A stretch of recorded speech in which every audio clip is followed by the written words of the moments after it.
ఉన్న బంగారాన్ని విడిపించి ఆ రోజు ఆన్లైన్ రేటుకే మేము కొంటాం. Sharma gold company. జై వీరబ్రహ్మ జై గోవిందమాంబ జై. నేను మీ కృష్ణమాచార్య శ్రీ బ్రహ్మపదం. 2024 సంవత్సరం జూలై మాసం కుంభరాశి వారి యొక్క రాశిఫలం.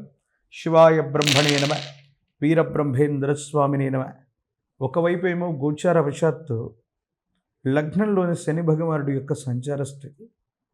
ప్రశ్నాశాస్త్రాన్ని అనుసరించి చూస్తే రాహు సంబంధమైనటువంటి స్థితి. దీన్ని మనం ఎలా అర్థం చేసుకోవాలి? సానుకూలవంతమైనటువంటి స్థితిగతులు ఏవైనా రాబోతున్నాయంటే మిశ్రమైనటువంటి ఫలితాలు ఉన్నాయి. జాగరూకతతో కూడినటువంటి జీవన విధానంలో ఉండగలిగితే అద్భుతమైనటువంటి అవకాశాలు కూడా రాబోతున్నాయనటంలో ఎటువంటి సందేహం కూడా లేదు. కాకపోతే విరామం లేకుండా, విశ్రాంతి లేకుండా కుటుంబపరమైనటువంటి కొన్ని రకాలైనటువంటి బరువు బాధ్యతలు మోసి వాటిని తీవ్రంగా భావోద్వేగంతో స్వీకరించటం వల్ల మీ ఆరోగ్యపరమైనటువంటి అంశాల్లో కొన్ని ఇబ్బందులు వస్తుంటాయి, సమస్యలు వస్తుంటాయి. ఇవన్నీ కూడా మానసికమైనటువంటి సంఘర్షణకి కారణమయ్యేటువంటి అంశాలుగా మనం చెప్పచ్చు. దైనందిన జీవితంలో కుటుంబపరమైనటువంటి పరిస్థితుల కోసం, కుటుంబ సభ్యుల కోసం అన్నీ మీరై చేసినటువంటి కొన్ని రకాలైనటువంటి త్యాగాలు వాళ్ళందరూ బాగున్నప్పటికీ ఎంతో కాలంగా విరామం, విశ్రాంతి లేకుండా మీరు చేసినటువంటి శ్రమ వల్ల ఆరోగ్యపరమైనటువంటి అంశాల్లో మీరు ఇబ్బందులు పడతారు. ఒక దీర్ఘకాలికమైనటువంటి ఆరోగ్య సమస్య మిమ్మల్ని ఇబ్బంది పెట్టేటువంటి అవకాశం ఉంది. ప్రత్యేకించి ఆర్థికపరమైనటువంటి అంశాల్లో కూడా సానుకూలవంతమైనటువంటి స్థితిగతి కోసం ప్రయత్నం చేస్తుంటే అనుకూలవంతమైనటువంటి ఫలితాలు రాకపోగా మానసికమైనటువంటి సంఘర్షణ అధికమైపోయి చేయవలసినటువంటి పనులు ఇవి చేయలేకపోతుంటారు. కొత్త ఉద్యోగం కోసం, కొత్త కొలువు కోసం, కొత్త వ్యాపారం కోసం మీరు పడేటువంటి నిరీక్షణ మరికొంతకాలం ఈ నిరీక్షణ కొనసాగే అవకాశం ఉంది. మీకు తగ్గ ఉద్యోగం లభించకపోవటమో, మీకు తగ్గ అనుకూలవంతమైనటువంటి స్థితిగతి రాకపోవటం, ఎంత ప్రయత్నం చేస్తున్నా జీవన గమనంలో ఎందుకో ఓ కష్టం అన్నటువంటిది పరిష్కారం లేనటువంటి సమస్యగా మీరు భావన చేస్తారు. ఇది మిమ్మల్ని, మీ వ్యక్తిత్వాన్ని కృషింపజేసేటువంటి అవకాశం ఉంది. అంటే మనిషికి ఉన్నటువంటి భావోద్వేగాలు ఎంత గొప్పవంటే యద్భావం తద్భవతి. మనం దేన్ని బలంగా మనం ఊహిస్తే అది బలంగా తయారవుతాం. ఏది బలహీనతగా మనం భావిస్తే మనం బలహీనలు చేస్తూ ఉంటాం. అలాగే ఈ సందర్భంలో మీరు ఆలోచించేటువంటి ఆలోచన విధానంలో మీరు చేసేటువంటి ప్రయత్నం సరిగ్గా లేకపోవటం కారణంగా సానుకూలవంతమైనటువంటి అంశాలు రాకపోగా మానసికమైన సంఘర్షణ అధికమైపోయి ఏం చేయాలో అర్థం కాక, ఏమవుతుందో తెలియక సంఘర్షణతో కూడిన జీవన విధానంతో ఉంటారు. ఏమవుతుందో అర్థం కానిటువంటి సందిగ్ధకరమైనటువంటి పరిస్థితుల్లోకి జీవితం వెళ్ళిపోయే అవకాశం ఉంది. ప్రత్యేకించి జీవిత భాగస్వామి అవ్వచ్చు, సంతానం అవ్వచ్చు, కుటుంబపరమైనటువంటి అంశాలు కూడా ప్రతికూలంగా మారుతూ ఉంటాయి.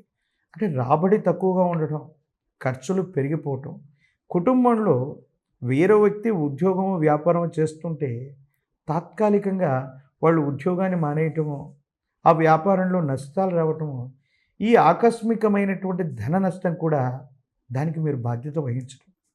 ఇన్ని విపత్కరమైనటువంటి సమస్యలు ఒక్కసారిగా ఏర్పడటం వల్ల మీరు ధైర్యాన్ని కోల్పోతారు, సహనాన్ని కోల్పోతారు. ఏం చేయాలో అర్థం కానటువంటి సందిగ్ధకరమైన స్థితిగతికి వచ్చి ఇంకేమీ చేయలేకపోతున్నాం. సంఘర్షణతో కూడిన జీవన విధానం వల్ల మన జీవన గమనం మొత్తం కూడా ఇబ్బందికరంగా ఉందని మీరు అనుకుంటుంటారు. అందుకే చెప్తున్నాను, యద్భావం తద్భవతి. మీరు బలాన్ని ఊహిస్తే బలవంతులుగా ఉంటారు, బలహీనతని ఆపాదన చేసుకుంటే బలహీనులుగా మనం తయారవుతూ ఉంటాం. ఇలాంటి సందర్భంలోనే యోచన చేయటం, కొన్ని మొండి వైఖరులను వదిలించుకోవటం, మళ్ళీ మొండి ధైర్యంతో ప్రయత్నాన్ని కొనసాగించటం వల్ల ఒక ముఖ్యమైనటువంటి స్నేహితుడు, ఒక వ్యక్తి వల్ల ఒక అవకాశం వస్తుంది. మళ్ళీ కొత్త ఉద్యోగం, కొత్త వ్యాపారం, వృత్తి వ్యాపార సంబంధమైనటువంటి స్థితిగతుల్లో కోల్పోయినటువంటి స్థానాన్ని మళ్ళీ పొందడానికి మీరు చేసేటువంటి ప్రయత్నాలు సఫలీకృతమయ్యేటువంటి అవకాశం ఉంది. ప్రత్యేకించి ఆర్థికపరమైనటువంటి అంశాలు, ఆరోగ్యపరమైనటువంటి స్థితిగతులు, మానసికమైనటువంటి సంఘర్షణలు, ఈ మూడిటి మధ్యనే ఈ మాసం మొత్తం కూడా నడుస్తుంది కాబట్టి భావోద్వేగపూరితమైనటువంటి చర్యల పట్ల జాగ్రత్తగా ఉండండి. అనుకూలవంతమైన ఫలితాన్ని తప్పకుండా మీరు పొందుతారు. విద్యార్థులకి ఏకాగ్రత ముఖ్యం. పరీక్షా సమయాల్లో వచ్చు ముఖ్యమైనటువంటి సందర్భాల్లో ఏకాగ్రత లోపించడం వల్ల కొన్ని ప్రతికూలవంతమైనటువంటి పరిస్థితులు ఉన్నాయి. వివాహం కానటువంటి స్త్రీ పురుషులు కొంతకాలం మళ్ళీ వేచి చూడవలసినటువంటి పరిస్థితులు ఉన్నాయి. రాజకీయపరమైనటువంటి రంగాల్లో ఉన్న వాళ్ళకి, ప్రజా సంబంధమైనటువంటి పదవుల్లో ఉన్నటువంటి వాళ్ళకి కొంతకాలం నిరీక్షణ మాత్రం తప్పేటట్లు లేదు.